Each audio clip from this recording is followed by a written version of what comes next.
ನಮಸ್ಕಾರ, ನೀವು ನೋಡ್ತಾ ಇದ್ದೀರಾ ಏಷ್ಯಾನೆಟ್ ಸುವರ್ಣ ನ್ಯೂಸ್. ನಾನು ಪ್ರತಿಮಾ ಭಟ್. 12 ಗಂಟೆಯ ಪ್ರಮುಖ ಸುದ್ದಿ. ವಾಲ್ಮೀಕಿ ನಿಗಮದಲ್ಲಾದಂತಹ ಅವ್ಯವಹಾರ ಪ್ರಕರಣಕ್ಕೆ ಸಂಬಂಧಪಟ್ಟಂತೆ ಇಡಿ ಎಂಟ್ರಿ ಕೊಟ್ಟು ವಿವಿಧ ಕಡೆಗಳಲ್ಲಿ ಶೋಧ ಕಾರ್ಯವನ್ನು ನಡೆಸಿದ್ದು, ವಾಲ್ಮೀಕಿ ನಿಗಮದ ಕಚೇರಿಯಲ್ಲೂ ಕೂಡ ಇಡಿ ಪರಿಶೀಲನೆ ಮುಂದುವರೆದಿದೆ. ಪ್ರಭಾರಿ ಎಂಡಿಯ ತೀವ್ರ ವಿಚಾರಣೆಯನ್ನು ನಡೆಸ್ತಾ ಇದೆ ಇಡಿ. ವಾಲ್ಮೀಕಿ ನಿಗಮದ ಪ್ರಭಾರಿ ಎಂಡಿ ರಾಜ್ಕುಮಾರ್ಗೆ ಇಡಿ ಅಧಿಕಾರಿಗಳಿಂದ ಸಾಲು ಪ್ರಶ್ನೆ. ಈಗಾಗಲೇ ನಿಗಮದ ಹಿಂದಿನ ಎಂಡಿಯಾಗಿದ್ದಂತಹ ಪದ್ಮನಾಭ ಈ ಪ್ರಕರಣದಲ್ಲಿ ಆರೋಪಿಯಾಗಿ ವಿಚಾರಣೆಯನ್ನು ಎದುರಿಸಿದ್ದಾರೆ. ಈಗ ಪ್ರಭಾರಿ ಎಂಡಿಯನ್ನ ತೀವ್ರ ವಿಚಾರಣೆ ಒಳಪಡಿಸಿದೆ ಇಡಿ. ವಾಲ್ಮೀಕಿ ಅಭಿವೃದ್ಧಿ ನಿಗಮದಲ್ಲಿ ಕೆಲಸ ಮಾಡ್ತಾ ಇರುವಂತಹ ಸಿಬ್ಬಂದಿಗಳೆಷ್ಟು, ಆ ಸಿಬ್ಬಂದಿಯ ಕಾರ್ಯವ್ಯಾಪ್ತಿ ಹೇಗೆ, ಸರ್ಕಾರದಿಂದ ಕಳೆದ 5 ವರ್ಷದಲ್ಲಿ ಎಷ್ಟು ಹಣ ನಿಗಮಕ್ಕೆ ಬಂದಿದೆ, 187 ಕೋಟಿ ಹಣ ಒಮ್ಮೆಲೆ ಖಾತೆಗೆ ಬರೋದಕ್ಕೆ ಕಾರಣ ಏನು, ಹೀಗೆ ವಿವಿಧ ಪ್ರಶ್ನೆಗಳನ್ನ ಮಾಡಲಾಗ್ತಾ ಇದೆ. ಸರ್ಕಾರದಲ್ಲಿ ಹಣಕ್ಕೆ ಪ್ರಸ್ತಾವನೆ ಯಾವಾಗ ಸಲ್ಲಿಕೆಯಾಗಿತ್ತು, ನಿಗಮದಲ್ಲಿ ಸೈನಿಂಗ್ ಅಥಾರಿಟಿ ಯಾರ್ಯಾರಿಗೆ ಕೊಡಲಾಗಿದೆ ಅನ್ನೋದ್ರ ಬಗ್ಗೆ ಪ್ರಶ್ನಿಸ್ತಾ ಇದೆ. ಸ್ಕ್ಯಾನಿಂಗ್ ಕಾಪಿ ಕೊಡೋ ಮೂಲಕ ಎಂಡಿ ಸಹಿ ಸೀಲ್ ಬಳಸಿ ಉಪಖಾತೆಯನ್ನೇನು ತೆರೆದಾಯಿತು, ಉಪಖಾತೆ ತೆರೆದಿರೋದು ಯಾರ ಗಮನಕ್ಕೆ ಬರಲಿಲ್ವಾ, ಅಥವಾ ಗಮನಕ್ಕೆ ಬಂದರೂ ಅಕ್ರಮಕ್ಕೆ ಸಹಕರಿಸಲಾಗಿದೆಯಾ ಎನ್ನುವ ಕಠಿಣ ಪ್ರಶ್ನೆಗಳನ್ನ ಕೇಳಲಾಗ್ತಾ ಇದೆ. ಪ್ರಭಾರಿ ಎಂಡಿ ರಾಜ್ಕುಮಾರ್ಗೆ ಇಡಿ ಅಧಿಕಾರಿಗಳಿಂದ ಸಾಲು ಪ್ರಶ್ನೆ. ಎಲ್ಲ ಆಯಾಮದಲ್ಲೂ ರಾಜ್ಕುಮಾರ್ಗೆ ಸಾಲು ಪ್ರಶ್ನೆಗಳನ್ನ ಕೇಳ್ತಾ ಇದೆ ಇಡಿ. ಜನರಲ್ ಮ್ಯಾನೇಜರ್ ಆಗಿರುವಂತಹ ರಾಜಶೇಖರ್ಗೂ ಇಡಿ ಗ್ರಿಲ್ಲಿಂಗ್. ಪದ್ಮನಾಭ್ ಮತ್ತು ಪರಶುರಾಮ್ ಜೊತೆ ಆತ್ಮೀಯವಾಗಿದ್ದ ಸಿಬ್ಬಂದಿಗಳನ್ನ ವಿಚಾರಣೆ ನಡೆಸಲಾಗ್ತಾ ಇದೆ. ನಿಗಮದ ಹಣ ವರ್ಗಾವಣೆ ಪ್ರಕರಣದಲ್ಲಿ ಈ ಹಿಂದಿನ ಎಂಡಿ ಪದ್ಮನಾಭ್ ಮತ್ತು ಲೆಕ್ಕಾಧಿಕಾರಿ ಪರಶುರಾಮ್ ಪ್ರಮುಖ ಆರೋಪಿಗಳಾಗಿ ಎಸ್ಐಟಿ ವಿಚಾರಣೆಯನ್ನ ಎದುರಿಸಿ ನ್ಯಾಯಾಂಗ ಬಂಧನದಲ್ಲಿದ್ದಾರೆ. ಅವರ ಜೊತೆ ನಿಗಮದಲ್ಲಿ ಆತ್ಮೀಯವಾಗಿದ್ದಂತಹ ಸಿಬ್ಬಂದಿಗಳು ಯಾರ್ಯಾರಿದ್ದಾರೋ ಅವರನ್ನೂ ಕೂಡ ವಿಚಾರಣೆ ನಡೆಸ್ತಾ ಇದೆ ಇಡಿ. ಜೊತೆಗೆ ಪ್ರಭಾರಿ ಎಂಡಿ ರಾಜ್ಕುಮಾರ್ನನ್ನ ತೀವ್ರ ವಿಚಾರಣೆಗೊಳಪಡಿಸಿದೆ. ಈ ಬಗ್ಗೆ ಡೀಟೇಲ್ಸ್ ಕೊಡ್ತಾ ಹೋಗ್ತಾರೆ ನಮ್ಮ ಪ್ರತಿನಿಧಿ ಕ್ರೈಮ್ ರಿಪೋರ್ಟರ್ ಮಂಜುನಾಥ್. ವಾಲ್ಮೀಕಿ ನಿಗಮದ ಕಚೇರಿ ಬಳಿಯಿಂದ ನೇರ ಸಂಪರ್ಕದಲ್ಲಿದ್ದಾರೆ. ಮಂಜು, ನಿನ್ನೆಯಿಂದಲೂ ಕೂಡ ಸಾಕಷ್ಟು ಶೋಧ ಕಾರ್ಯ, ವಿಚಾರಣೆ ಎಲ್ಲವನ್ನ ನಡೆಸ್ತಾ ಇರುವಂತಹ ಇಡಿ ತಂಡ ಇವತ್ತು ಭಾರಿ ಕಠಿಣ ಪ್ರಶ್ನೆಗಳನ್ನು ಇಟ್ಟು ಪ್ರಭಾರಿ ಎಂಡಿಯನ್ನ ವಿಚಾರಣೆಗೊಳಪಡಿಸಿದ್ಯಾ ಅಂತ ಎಲ್ಲ ಆಯಾಮಗಳಲ್ಲೂ ತನಿಖೆ ಆಗ್ತಾ ಇದೆಯಾ? ಇಡೀ ಶೋಧ ಮತ್ತು ವಿಚಾರಣೆ ಕುರಿತಾಗಿ ಏನೇನು ಅಪ್ಡೇಟ್ಸ್ ಇದೆ? ಪ್ರತಿಮಾ, ಹೌದು, ಈ ಒಂದು ವಾಲ್ಮೀಕಿ ನಿಗಮ ಮಂಡಳಿಯ ಪ್ರಭಾರ ಎಂಡಿ ಆಗಿರ್ತಕ್ಕಂಥ ರಾಜ್ಕುಮಾರ್ ಅವರನ್ನ ವಿಚಾರಣೆಗೊಳಪಡಿಸಿರ್ತಕ್ಕಂಥದ್ದು. ಪ್ರಮುಖವಾಗಿ ಈ ಒಂದು ನಿಗಮ ಮಂಡಳಿಯ ಆಗು ಹೋಗುಗಳು ರಾಜ್ಕುಮಾರ್ ಅವರಿಗೆ ಸ್ಪಷ್ಟವಾಗಿ ಗೊತ್ತಿರುತ್ತೆ. ಹಾಗಾಗಿ ಅವರ ಬಳಿ ಇರ್ತಕ್ಕಂಥ ಮಾಹಿತಿಯನ್ನು ಕಲೆ ಹಾಕುವಂಥ ನಿಟ್ಟಿನಲ್ಲಿ ಕೂಡ ಈಗ ಇಡಿ ಅಧಿಕಾರಿಗಳು ಮುಂದಾಗಿರ್ತಕ್ಕಂಥದ್ದು. ಪ್ರಮುಖವಾಗಿ ಈ ಒಂದು ಕಚೇರಿಯ ಎಲ್ಲ ದಾಖಲೆಗಳನ್ನ ಅವರ ಎಲ್ಲೆಲ್ಲಿದೆ, ಯಾವ ದಾಖಲೆಗಳಿದೆ ಅದನ್ನೆಲ್ಲವನ್ನು ಕೂಡ ವಶಕ್ಕೆ ಪಡ್ಕೊಳ್ಳಾಗಿದೆ ಅವರ ಸಮ್ಮುಖದಲ್ಲೇ.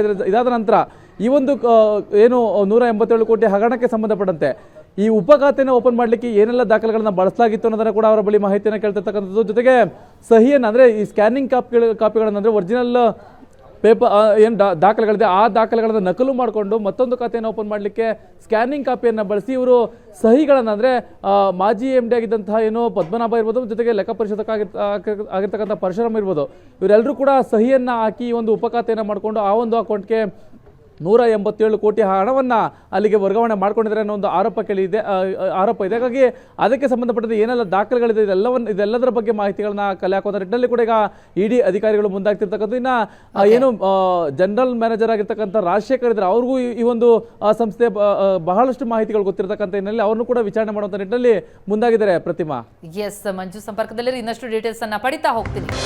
ಇಡಿ ಶೋಧ ಕಾರ್ಯ ವಾಲ್ಮೀಕಿ ನಿಗಮದ ಕಚೇರಿಯಲ್ಲಿ ಮುಂದುವರೆದಿದ್ದು, ವಾಲ್ಮೀಕಿ ಕಚೇರಿಗೆ ಕೀ ಮೇಕರ್ಸ್ ಅನ್ನ ಕರೆಸಿದೆ ಇಡಿ ತಂಡ. ಬಸನಗೌಡ ದದ್ದಲ್ ಚೇಂಬರ್ ಮತ್ತು ಲಾಕರ್ ತೆರೆಯುವ ನಿರ್ಧಾರ. ಈ ನಿಗಮದ ಅಧ್ಯಕ್ಷರು ಶಾಸಕ ಬಸನಗೌಡ ದದ್ದಲ್ ಅವರ ಚೇಂಬರ್ ಮತ್ತು ಅವರ ಲಾಕರ್ ಅನ್ನ ಕೂಡ ತೆರೆಯೋದಕ್ಕೆ ಇಡಿ ನಿರ್ಧರಿಸಿದ್ದು, ಎಸ್ಐಟಿ ಅಧಿಕಾರಿಗಳು ಬಾರದ ಹಿನ್ನೆಲೆ ಇಡಿ ಅಧಿಕಾರಿಗಳೇ ಲಾಕರ್ಸ್ ತೆರೆಯೋದಕ್ಕೆ ಮುಂದಾಗಿದ್ದಾರೆ. ಲಾಕರ್ ತೆರೆದು ಎಲ್ಲವನ್ನ ವಿಡಿಯೋ ಮಾಡಿಕೊಳ್ಳಲಿದೆ ಇಡಿ ತಂಡ. ಹೀಗಾಗಿ ವಾಲ್ಮೀಕಿ ನಿಗಮದ ಕಚೇರಿಗೆ ಕೀ ಮೇಕರ್ಸ್ ಅನ್ನು ಕರೆಸಲಾಗಿದೆ. ಲಾಕರ್ ತೆರೆಯುವ ಪ್ರತಿಯೊಂದು ದೃಶ್ಯ ಕೂಡ ವಿಡಿಯೋದಲ್ಲಿ ದಾಖಲಾಗುತ್ತೆ. ಶಾಸಕ ಬಸನಗೌಡ ದದ್ದಲ್ ವಾಲ್ಮೀಕಿ ನಿಗಮದ ಅಧ್ಯಕ್ಷರು. ಈಗ ಅವರ ನಿವಾಸದಲ್ಲೂ ಕೂಡ ಶೋಧ, ಅವರ ವಿಚಾರಣೆ ಎಲ್ಲವೂ ಕೂಡ ಒಂದು ಕಡೆ ನಡೀತಾ ಇದ್ರೆ, ಮತ್ತೊಂದೆಡೆ ನಿಗಮದ ಕಚೇರಿಯಲ್ಲಿರುವಂತಹ ಅವರ ಚೇಂಬರ್ ಮತ್ತು ಲಾಕರ್ ಅನ್ನ ತೆರೆದು ನೋಡುವುದಕ್ಕೆ ಇಡಿ ನಿರ್ಧರಿಸಿದೆ. ಈ ಬಗ್ಗೆ ಡೀಟೇಲ್ಸ್ ಕೊಡ್ತಾರೆ ನಮ್ಮ ಕ್ರೈಮ್ ರಿಪೋರ್ಟರ್ ಮಂಜುನಾಥ್ ಸಂಪರ್ಕದಲ್ಲಿದ್ದಾರೆ. ಮಂಜು, ನಿಗಮದ ಕಚೇರಿಯಲ್ಲಿ ಏನೇನಾಗ್ತಾ ಇದೆ ಅನ್ನುವಂಥದ್ದು ಕುತೂಹಲ ಮೂಡಿಸ್ತಾ ಇದೆ. ಒಂದು ಕಡೆ ಅಲ್ಲಿನ ಅಧಿಕಾರಿಗಳನ್ನ ಮಾತನಾಡಿಸಲಾಗ್ತಾ ಇದೆ, ವಿಚಾರಣೆ ನಡೆಸಲಾಗ್ತಾ ಇದೆ. ಜೊತೆಗೆ ಶಾಸಕರಾಗಿರುವಂತಹ ನಿಗಮದ ಅಧ್ಯಕ್ಷರಾಗಿರುವಂತಹ ದದ್ದಲ್ ಚೇಂಬರ್ ಮತ್ತು ಲಾಕರ್ ವಿಚಾರಕ್ಕೆ ಸಂಬಂಧಪಟ್ಟಂತೆ ಯಾವ ರೀತಿಯಾದಂತಹ ಪ್ರಕ್ರಿಯೆಗಳು ನಡೀತಾ ಇದೆ?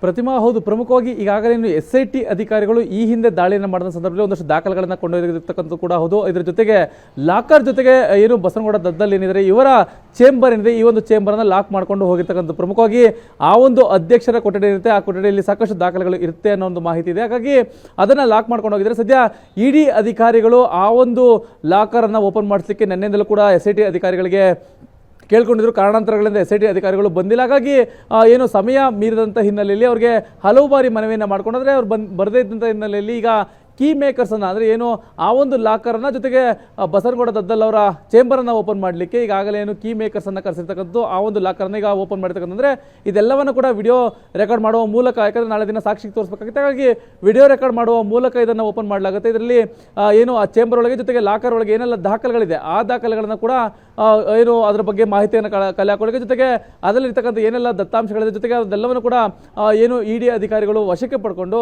ಅದನ್ನು ತನಿಖೆಯನ್ನು ಮಾಡುವಂಥ ನಿಟ್ಟಿನಲ್ಲಿ ಮುಂದಾಗ್ತಾರೆ. ಒಂದು ವೇಳೆ ಯೂನಿಯನ್ ಬ್ಯಾಂಕ್ಗೆ ಹಣ ವರ್ಗಾವಣೆ ಆಗಿರ್ತಕ್ಕಂಥ ಸಂಬಂಧಪಟ್ಟಂತೆ ಒಂದಷ್ಟು ದಾಖಲೆಗಳು ಸಿಕ್ಕಿದೆ ಆದರೆ ಒಂದು ದೊಡ್ಡ ಮಟ್ಟದ ಸಂಚಲನ ಮೂಡಿಸುವಂಥ ನಿಟ್ಟಿನಲ್ಲೂ ಕೂಡ ಮುಂದಾಗುತ್ತೆ.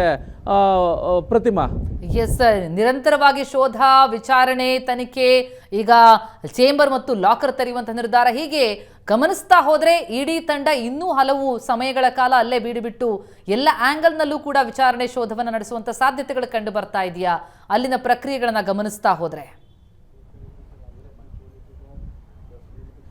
ಪ್ರತಿಮಾ, ಹೌದು, ಪ್ರಮುಖವಾಗಿ ನಿನ್ನೆ 10:10 ಸರಿಸುಮಾರಿಗೇನು ಇಡಿ ಅಧಿಕಾರಿಗಳು ಅಂದರೆ ಬೆಳಗ್ಗೆ 7 ಗಂಟೆಗೆ ದಾಳಿಯನ್ನು ನಡೆಸ್ತಾರೆ. ಆದರೆ ಆ ಒಂದು ಏನು ನಿಗಮ ಮಂಡಳಿಯ ಮೇನ್ ಡೋರ್ ಏನು ಓಪನ್ ಆಗಿರೋದಿಲ್ಲ. ಹಾಗಾಗಿ ಏನು ಪ್ರಭಾರ MD ಆಗಿರ್ತಕ್ಕಂಥ ರಾಜ್ಕುಮಾರ್ ಅವರನ್ನು ಕರೆಸಿ ಓಪನನ್ನು ಮಾಡಿಸಿ ಒಳಭಾಗದಲ್ಲಿರ್ತಕ್ಕಂಥ ಎಲ್ಲ ದಾಖಲೆಗಳನ್ನು ಪರಿಶೀಲನೆ ಮಾಡುವಂಥ ಕೆಲಸವನ್ನು ಮಾಡ್ತಾರೆ. ನಿನ್ನೆಯಿಂದಲೂ ಕೂಡ ಅಂದರೆ 10:30ಯಿಂದ ಇಲ್ಲಿನವರೆಗೂ ಕೂಡ ಬರೋಬ್ಬರಿ ಏನಾದರೂ 28 ಗಂಟೆಗಳಾಗ್ತಾ ಬಂದಿದೆ. ಈ ಒಂದು 28 ಗಂಟೆಗಳ ಕಾಲ ಈಗಾಗಲೇನು ಇಡಿ ಅಧಿಕಾರಿಗಳು ಶೋಧ ಕಾರ್ಯವನ್ನು ಮಾಡ್ತಿರ್ತಕ್ಕಂಥ ಸಾಕಷ್ಟು ದಾಖಲೆಗಳನ್ನು ಈಗಾಗಲೇ ವಶಪಡಿಸಿಕೊಳ್ಳಲಾಗಿದೆ.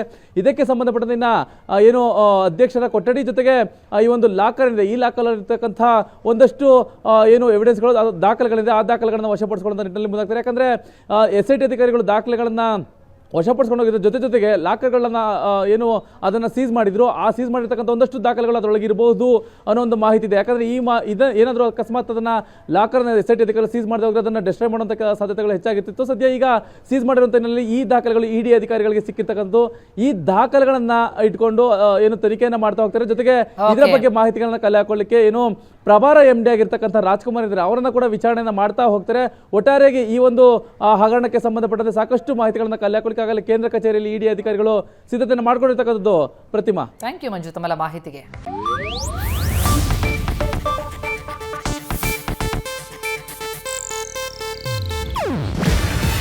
ಇದು ಏಷ್ಯಾನೆಟ್ ನ್ಯೂಸ್ ನೆಟ್ವರ್ಕ್ ಪ್ರಸ್ತುತಿ. ನೀವು ನೋಡ್ತಿದ್ದೀರಾ ಏಷ್ಯಾನೆಟ್ ಸುವರ್ಣ ನ್ಯೂಸ್.